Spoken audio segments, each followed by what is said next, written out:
Election ప్రచారం టైంలో ఏడ చూసినా గులాబీల జెండలే రామక్క పాటనే మూత మోగిపోయింది. సోషల్ మీడియాను ఊపు ఊపడేసింది. రీల్స్లా ఇన్స్టాలా ఏడ చూసినా ఏదో ఓ తీర్ల కార్ పార్టీకే ఓటేరి అని ప్రచారాలు చేసిర్రు.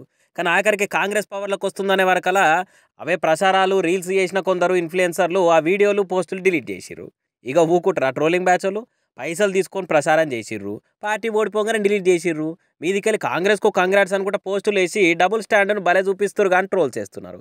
దాంతో కార్ పార్టీకి అవుట్ రైట్గా సపోర్ట్ చేసిన శివజ్యోతి అసంటి తెలంగాణ బిడ్డలు ఈ ట్రోలర్స్ను గట్టిగానే అరుచుకుంటున్నారు. ఆమె కూడా బరాబర్ మాట్లాడింది. అవు నేను ఏ పార్టీకి సపోర్ట్ చేస్తా, ఎవరికి ఓటేయమని చెప్తా అనేది నా ఇష్టము, అమ్ముడు పోయినవు పెయిడ్ ప్రమోషన్స్ అన్నారు.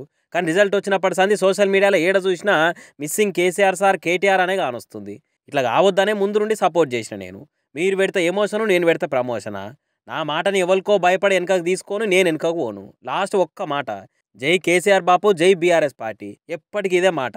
మీ పిట్టె బెదిరింపులకు లొంగ, మీ పిచ్చి కామెంట్స్కి రియాక్ట్ గాను అసలు సిసలు తెలంగాణ బిడ్డను నేను దేకులేంగే అని రాసిపెట్టింది. బీఆర్ఎస్ వాళ్ళు చూస్తున్నారా? మన తెలంగాణ అనుకున్న బిడ్డలు ఇట్లా ఇంటి పార్టీ అనుకుంటా సపోర్ట్ ఇచ్చారు. కానీ పైసల కోసం చేసిన వాళ్ళు మాత్రం వెనక సిరి డిలీట్ చేసి ఎసొంటి ప్రేమ ఉందో చూయించారు.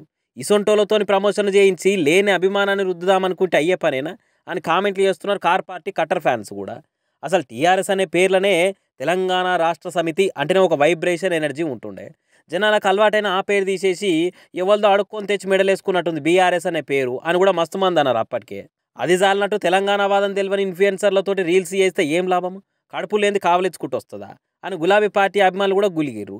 ఇటువంటి మార్చుకుంటే పార్టీ పతారా పెరిగి మళ్ళీ తొవ్వల పడొచ్చు అన్న కామెంట్లకు పింకు పార్టీ లీడర్లు ఎటువంటి సమాధానం చెప్తారో చూడాలి మరి.